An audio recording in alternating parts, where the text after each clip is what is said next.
Kemudian juga di dalam hadis ini, di dalam peristiwa Mi'raj, Isra dan Mi'raj ya Rasulullah sallallahu alaihi wasallam, di antaranya dibolehkannya duduk bersandar dengan memunggungi kiblat atau Ka'bah. Ya, antum duduk ke misalnya punggung ini misalnya kiblat, antum memunggungi kiblat, menghadap ke membelakangi kiblat, itu dibolehkan. Kenapa? Karena Nabiullah Ibrahim alaihissalam ketika ditemui Nabi sallallahu alaihi wasallam di Baitul Ma'mur di langit yang ketujuh, Nabiullah Ibrahim alaihissalam sedang duduk bersandar di Baitul Ma'mur membelakangi kiblatnya para malaikat di langit ketujuh. Ya. Ini sedangkan Baitul Ma'mur adalah kiblatnya para malaikat yang ada di langit ketujuh.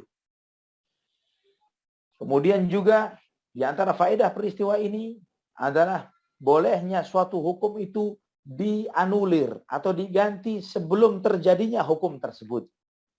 Seperti apa contohnya? Dari 50 kali ibadah sholat oleh Allah Subhanahu wa taala dianulir dan diganti menjadi tersisa 5 sholat. Contoh yang lainnya apakah ada yang seperti itu? Ada. Yaitu perintah kepada Nabiullah Ibrahim alaihissalam untuk menyembelih putranya. Namun sebelum terjadi dicabut oleh Allah Subhanahu wa taala, diganti wa fadainahu bidzibhin azim. Dan kami menggantikan hukum itu bukan menyembelih Ismail, tapi menyembelih domba yang besar. Kemudian juga di antara faedah peristiwa Isra dan Mi'raj adalah keutamaan berjalan atau melakukan safar di waktu malam. Ya, ketimbang safar di waktu siang. Karena Isra dan Mi'raj terjadi di waktu malam. Dan itulah juga karena itulah kenapa mayoritas ibadah Rasulullah SAW di waktu malam. Safarnya Rasulullah SAW adalah di waktu malam.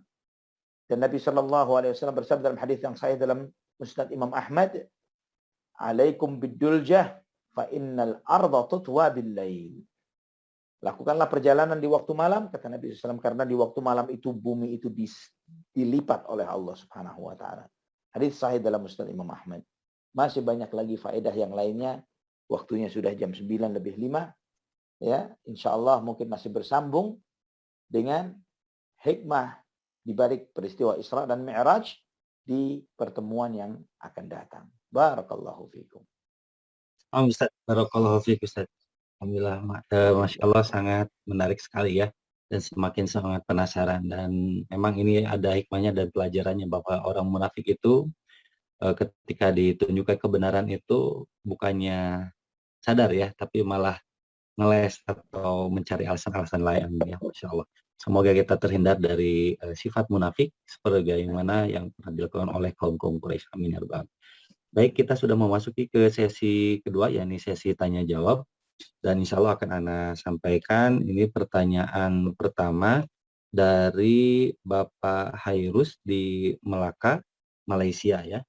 Pertanyaan beliau ya ini tentang hadis yang meriwayatkan tentang kisah Waraqah bin Naufal ya. Ustaz, di dalam hadis ini dikatakan, janganlah kalian mencela Waraqah bin Naufal karena sungguh aku melihatnya memiliki 1 atau 2 surga. Waraqah bin Naufal telah beriman kepada Rasulullah ketika Khadijah membawa Rasulullah menemuinya pada saat pertama kali beliau menerima wahyu. Waraqah berharap seandainya Allah memanjangkan umurnya agar mendapati kenabian Rasulullah Shallallahu Alaihi Wasallam sehingga dia bisa menolong beliau. Mohon penjelasannya Ustadz untuk dari hadis ini atau penjelasan dari bab ini Ustadz. Nah, barakallahu fiik. Waraqah bin Naufal seorang muslim, bukan seorang Nasrani. Dengan apa? Dengan pernyataan beliau, "Ya laitani law kuntu hayyan id akhrajuka qaumu." Andai kata aku masih hidup ketika kamu diusir oleh kaummu, maka aku la'ansurannaku nasran mu'azzara. Aku akan membelamu dengan sepenuh kemampuanku. Pernyataan Waraqah bin Naufal ini radhiyallahu anhu wa ardhah menunjukkan bahwa beliau telah beriman kepada Rasulullah sallallahu alaihi wasallam. Juga pernyataan beliau bahwa yang datang kepadamu wahai Muhammad sallallahu alaihi wasallam adalah namu sebagaimana yang datang kepada Musa alaihi salam.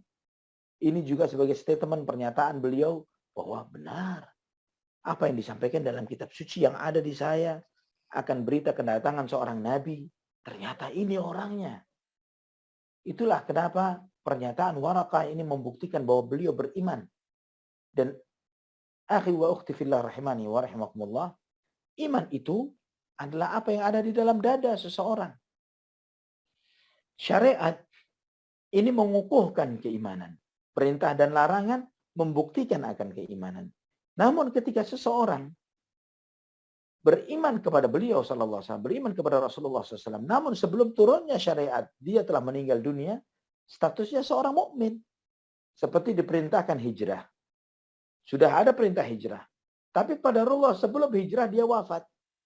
Bagaimana statusnya? Padahal dia sudah niat hijrah. Mukmin, muhajir, orang yang hijrah. Orang yang hijrah. Karena uzur, karena halangan tertentu, karena sebab-sebab tertentu dia tidak bisa berangkat hijrah. Itulah juga di antara hikmahnya. Nanti insya Allah kita akan membahas ketika sampai pada tempat pembahasan itu tentang Rajaan Najasyi. Najasyi, ya, dia beriman kepada Nabi Shallallahu Alaihi Wasallam.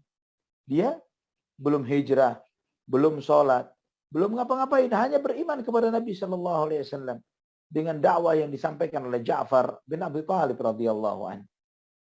Namun An-Najasyi meninggal dunia sebelum dia mengumumkan, memproklamirkan keislaman beliau radhiyallahu anhu. Dan ini disampaikan oleh malaikat Jibril alaihissalam kepada Rasulullah sallallahu alaihi wasallam sehingga disyariatkannya salat gaib. Jadi menunjukkan bahwa di dalam hatinya Najasyi mukmin, iman. Terlebih lagi Waraqah bin Naufal. Wallahu a'lam bishawab. Baik, bisa. Jadi sebetulnya Warqah bin Naufal itu adalah seorang muslim saja. Muslim dan sahabat Rasulullah sallallahu alaihi Masya Allah. wasallam. Alhamdulillah. Baik, berikutnya ini ada pertanyaan dari Akhi, tidak disebutkan namanya. Assalamualaikum warahmatullahi wabarakatuh. Ya Ustazi, semoga Allah selalu melindungi dan merahmati, memuliakan Ustaz Ali dan keluarga. Amin. Dan juga panitia serta umat Islam dimanapun yang berada. Amin. Afwan ya Ustazi, ingin bertanya di luar tema. Ana ingin diberikan penjelasan tentang dalil atau dasar dan nasihat agar bisa terkenal di langit. Dan apa yang harus kita lakukan untuk bisa mencapai itu. Demikian ya Ustazi pertanyaannya. Jazakumullahu khairan, barakallahu fikum. Allah barik fi. Ada pertentangan yang sangat nyata antara terkenal di langit dengan terkenal di bumi. Seringkali tidak ketemu. Walaupun di antara sebagian hamba-hamba Allah Subhanahu wa taala, Allah berikan kedua kemuliaan itu. Di antara hamba-hamba Allah yang Allah Subhanahu wa taala berikan kemuliaan terkenal di bumi dan terkenal di langit adalah Nabiullah Ibrahim dan Nabi kita Muhammad sallallahu alaihi wasallam. Mereka berdua diberi kemuliaan oleh Allah Subhanahu wa taala, kemuliaan terkenal di langit dan terkenal di bumi. Namun biasanya ikhwani wa akhwati fillah rahimani wa rahimakumullah, seseorang yang ma'ruf di dunia bisa jadi majhul fis sama. Tidak ada yang kenal. Nah, bagaimana kiatnya? Ada seseorang itu ma'ruf di langit, dikenal di langit oleh Allah Subhanahu wa taala, oleh para malaikatnya dan penduduk langit, adalah meraih cinta Allah Subhanahu wa taala. Karena dalam hadis qudsi yang sahih, innallaha idza ahabba 'abdan nada Jibril. Ketika Allah Subhanahu wa taala mencintai seorang hamba, Allah Subhanahu wa taala memanggil malaikat Jibril. Wa qala ya Jibril inni uhibbu fulanan fa'ahibbahu. Wahai Jibril, aku mencintai si fulan, cintailah dia. Fa yuhibbuhu Jibril. Maka Jibril pun alaihissalam mencintai orang tersebut. Wa yaqulu Jibril, wa yunadi Jibril, ya ahlas sama, innallaha yuhibbu fulanan fa'ahibbuhu. Kemudian Jibril pun menyeru kepada seluruh penduduk langit, wahai penduduk langit, sesungguhnya Allah Subhanahu wa taala mencintai si fulan, cintailah dia. Wa yuhibbuhu ahlus sama. Maka si di langit pun cinta kepada si fulan. Dia di bumi. Tapi di langit semua cinta kepadanya. Semua kenal kepadanya.